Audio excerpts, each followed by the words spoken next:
Artinya zaman kita hidup pun sebenarnya kita tidak bisa ngelola kehidupan itu, tidak bisa. Nah kalau sama nggak bisa, nanti setelah mati juga tidak bisa. Ya sudah, ketika kita hidup yang ngelola juga Allah, ketika mati juga yang ngelola. Bedanya apa? Nah, ini di sini terus kita dilatih inna sholati wa nusuki wa mahyaya wa mamati lillahi rabbil alamin. Tapi kenapa kita ragu terhadap kehidupan setelah kematian? Karena ketika kita hidup seakan-akan kita tahu cara hidup.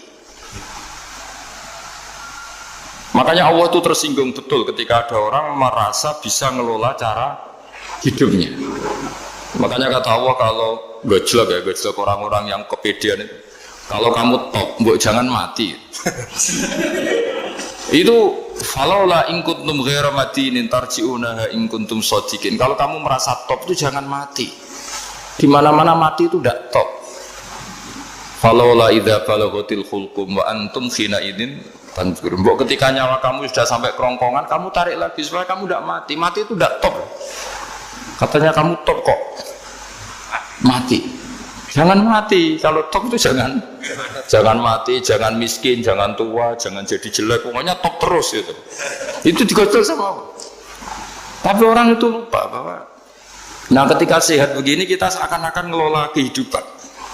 Nah gara-gara merasa ngelola seakan-akan kalau mati lalu saya gimana ya kalau mati. Nah cara berpikir masyarakat gini, kalau kampung ini mau dibalik sama Allah, mau ada adab, logikanya yang tahu akan ada adab itu pasti sudah pergi. Padahal Nabi Yunus pergi ini bukan karena takut adab, mangkel. Nabi Yunus itu minggat tadi abaqo itu. Abaqo itu kalau dalam bahasa Arab pergi gak pamit. Kalau orang Jawa bilang minggat. Kalau itu sebenarnya saking mangkelnya, saking emosinya, beliau akhirnya meninggalkan kaumnya tanpa pamit. Tapi kaumnya itu menjadi tahu bahwa ini serius Yunus. Buktinya dia agak berani di kampung, berarti mau ada adab betul itu. Dan efek positif dari teori itu, teori kultur tadi. Akhirnya mereka tobat. Saat itu juga mereka wiridan di lapangan, terus semua kesalahannya diselesaikan. Sampai ada rumah yang sudah dibangun permanen karena di tanah tetangga, dirobohkan saat itu juga. Bahkan ada batu yang dulu nyuri, satu dua batu yang dulu hasil nyuri, saat itu juga dirobohkan, dikembalikan sama hari itu semua kedoliman diselesaikan. Ini penting saya utarakan, jadi tobat itu tidak hanya istighfar. Kalau istighfar ribet, tobatnya orang punya utang terus istighfar gitu kan ribet. Kan ribet itu. Ada punya utang terus minta maaf itu kan ribet itu. Harus diselesaikan itu. Tobat. Tobat diterima sama Allah. Batas akhir finish dari harusnya ada adab, misalnya Senin, Selasa, Rabu, harusnya Rabu itu sudah kena adab. Ternyata Rabu itu tidak kena adab. Nabi Yunus sebetulnya juga penasaran kampungnya itu kena adab tidak. Dilihat dari jauh ternyata tidak. Tambah kecewa dia. Gitu. Wah ini saya kalau pulang pasti dibunuh karena saya jaga pembohong. Di masyarakat situ ada aturan siapa yang bohong dibunuh. Padahal Nabi Yunus ngumumkan nanti Rebu ada adab. Kira-kira gitu. Ternyata Rebu itu tidak ada adab, makanya dia sudah di batas kampung kembali minggat lagi karena nanti pulang pasti dibunuh karena dia ada kebohong. Ya akhirnya masyhur itu, terus dia ikut nelayan sekenanya, yang penting lari dari kampung, ikut nelayan sekenanya. Zaman itu, ini saya ulang lagi zaman itu. Nanti ini efeknya nanti ke tauhid. Zaman itu para nelayan tuh kayak sepakat. Kalau ada kapal atau perahu kok mau tenggelam, itu pasti ada yang minggat. Hanya minggat itu pergi tidak terhormat itu.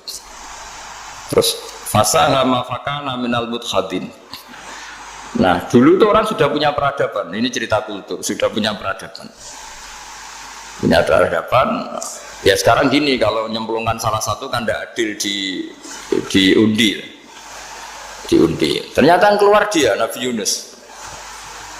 Terus mereka tahu ini orang nggak pantas dikorbankan karena Nabi di mana-mana itu ganteng. Memang Allah itu punya sunat unik. Nabi itu harus paling ganteng di kampungnya, nasabnya juga harus paling baik, kabar-kabarnya juga istrinya harus paling cantik. Itu memang aturannya gitu. Nggak tahu saya. Dulu saya juga janggal. Kenapa Nabi aturannya harus gitu? Tak angen-angen di pemimpin elek ya isin itu maksudnya. Kalau pemimpin dia masak keriting itu kan piye gitu rasanya itu. Jadi Nabi itu pasti itu paling ganteng di kampungnya, terus dari nasab ya terbaik, terus rata-rata istrinya itu ya selain Solihah itu ya paling ganteng. Karena ya dibully kan, sawar tidak jadi Nabi, bujone elek kan ya ribet kalau misalnya ada yang bully gitu kan juga ribet. Singkat cerita terus dia akhirnya ditenggelamkan, dibuang karena beliau seorang nabi. Faltaqamahul khut, beliau ditelan ya. Iltiqam itu tidak digigit, ditelan ya. Karena ditelan beliau tidak mengalami dikunyah, ditelan. Iltiqam itu ditelan. Karena beliau seorang nabi, di dalam batnil khut itu di perut itu dia wiridan, dan barokahnya wiridan itu perut ikan ini menjadi masjid. Dia nyaman di situ, nyaman karena terus ngalami karomah lah. Andekan wali itu ngalamin karomah. Nah, kesimpulan dari cerita ini itu apa? Masyarakat itu akan selalu dengan kulturnya sendiri. Para nabi juga punya kultur sendiri. Dan Allah yang ngelola itu semua. Saya ulang lagi, Allah yang ngelola itu semua. Makanya terus dua kultur ini kalau Allah menghendaki itu gampang sekali. Akhirnya yang terjadi apa? Nabi Yunus jadi kasih sanksi Allah karena pergi tidak pamit. Masyarakatnya justru enggak karena tobat. Dan tobatnya masyarakatnya ini karena kekeliruan Nabi Yunus. Keliru dengan makna bukan dosa. Andai kan Nabi Yunus saat itu kok di rumah ingin menyaksikan adab, itu masyarakat mesti gak percaya kan ada adab. Mau ada adab kok dia di rumah gitu. Jadi unik, Allah cara ngelola masyarakat itu unik.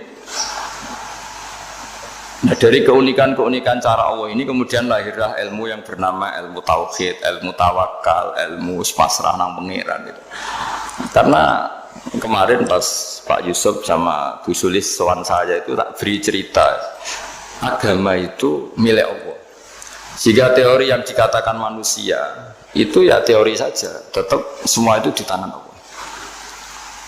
Ya saya saat itu cerita, misalnya saya ditanya, ini besi, materi besi dengan kaca itu kuat mana? Mesti kita menjawab kuat besi. Tapi saya yang mengendalikan besi dan kaca. Ternyata saya punya merencanakan menghancurkan besi, menetapkan kaca ini tak simpan, akhirnya puluhan tahun. Yang ini saya rencanakan saya hancurkan gitu. Andai kan si yang menjawab tadi tahu rencana saya, mesti kuat bilang kuat kaca. Gitu. Makanya contoh paling gampang tadi, dinosaurus itu hewan paling kuat malah musnah. Pitik yang nggak kuat sampai sekarang. Karena Allah bikin dinosaurus itu punya rencana dihancurkan ya. Sementara ayam enggak, gue rame-rame dunia gitu. Sehingga ya sudah. Nah, agama itu seperti itu. Agama itu sesuai rencana Tuhan. Sehingga ini cerita Nabi. Sehingga Nabi itu kadang nggak tahu bedanya antara sesuatu yang punya data, punya perangkat-perangkat untuk menuju A misalnya, itu nggak tahu bedanya. Jadi kalau Nabi ditanya misalnya gini, onta itu lahir dari betinanya, dari indukannya bisa, ya bisa. Lahir dari batu, jawabnya ya bisa. Kalau dia seorang Nabi pasti jawab bisa.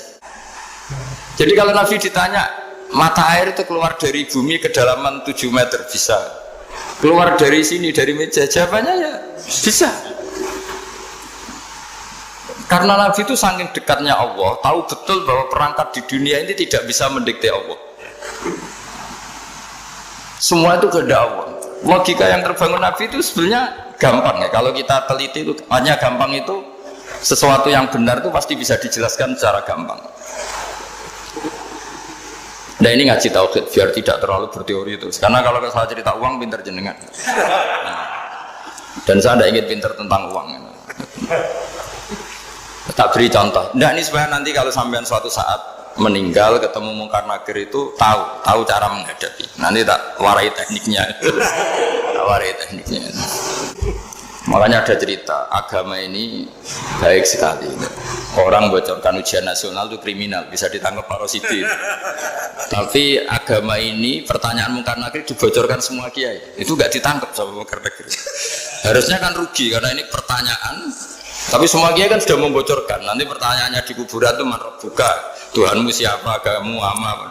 Itu kan sudah dibocorkan. Tapi itu nggak dianggap kriminal. Sementara kita sekolah SD, sekolah SMP bocorkan soal itu dianggap kriminal. Padahal harusnya boleh. Maksudnya kalau menuruti teori itu harusnya boleh kan. Mau pertanyaan mungkar nakir saja dibocorkan kan? Ada dasarnya kan? Ya tapi kan tidak ada itu. Harusnya boleh. Tapi kan terjadi gak ujian kalau dibocorkan itu. Artinya agama ini begitu baik. Pertanyaan yang taruhannya surga neraka saja dibocorkan. Kurang apanya baiknya agama ini? Pertanyaan sepenting itu dibocorkan. Dan kiai-kiai gak ditangkap sama mungkar nakir, ya udah itu aja. Saya ulang lagi ya supaya kita ingat fitrah salimah. Soal Anda modern monggo lah, tapi saya sebagai kiai akan ngajari kalian tentang fitrah salimah. Jadi kalau kamu itu benar-benar beragama, ini misalnya kertas, ini lempengan baja. Kalau kamu beragama, kalau ditanya kuat mana, ya terserah jenengan. Karena bisa saja kertas ini aku punya niat tak simpan di arsip nasional. Baja ini tak niatkan, tak luluhkan, tak hancurkan. Sehingga kalau kita ngomong ya secara materi harus ditambah ya, secara materi kuat gajah ya Allah. Tapi secara substansi jenengan ya terserah jenengan, monggo. Nah, di sini yang mulai orang lupa itu karena selalu menjawab pasti kuat gajah. Kata pasti ini yang akhirnya orang menghilangkan teori beragama. Berdasar logika aja. Berdasar logika. Nah akhirnya para nabi, para wali itu ditanya. Saya punya kitab karangannya Abdul Hamid, orang alim. Kitab itu dulu saya ngaji lama sekali, sampai sekarang saya pelajarin. Manusia itu dijebak hukum adat, padahal adat itu ya tidak terlibat. Misalnya kalau ada telur jadi ayam normal itu. Ya tadi indukan unta melahirkan unta normal itu, indukan sapi melahirkan sapi normal. Tapi kalau para nabi itu bilang ya agak normal. Nggak normal artinya tetap ada kekuatan Tuhan. Indukan unta tahu apa tentang unta? Dia punya kekuatan apa? Bisa melahirkan unta, bisa menciptakan unta di perutnya, bisa ada jantungnya, ada paru-parunya, ada ususnya. Dia bisa apa? Di situ ada tangan Tuhan. Gitu. Karena para nabi cara berpikir gitu, melihat tembok ya sama. Tembok sama indukan unta itu sama, sama-sama mungkin mengeluarkan unta. Sehingga ketika Nabi Soleh ditanya, bukti apa kekuasaan Tuhanmu? Apa bisa mengeluarkan unta dari batu besar ini? Jawabannya Nabi Soleh ya bisa, langsung saja bisa. Dan mukjizatnya Nabi Soleh masyhur itu keluarlah unta dari batu. Karena secara teori ya tadi, coba unta indukan itu apa seorang profesor, apa seorang ilmuwan sehingga bisa menciptakan anaknya itu. Apa dia terlibat dalam menciptakan jantungnya, paru-parunya, ususnya? Kan enggak juga. Telur bisa apa coba? Gobloknya bukan main telur itu kan. Tapi bisa mengeluarkan ayam, dia bisa apa? Nah, para nabi, para wali itu tahu semuanya itu kekuasaannya Allah. Nah, kalau karena kekuasaan Allah bedanya apa dengan tembok? Makanya Nabi Muhammad ketika di padang pasir, semua sahabat bingung, nggak ada air, ya Nabi santai aja. Ini gimana Nabi nggak ada air, nanti orang mati kehausan. Nabi ya santai aja. Kamu ingin air katanya? Iya. Nabi nunjuk apa itu ya sudah, terus ada air. Ada yang keluar dari jemarinya, ada karena Nabi itu nggak tahu bedanya antara ini mungkin dan tidak mungkin tuh, nggak tahunya itu ya semuanya itu Allah. Kalau kamu kan nggak, wah daerah gini nggak mungkin ada air. Ini kan padang pasir.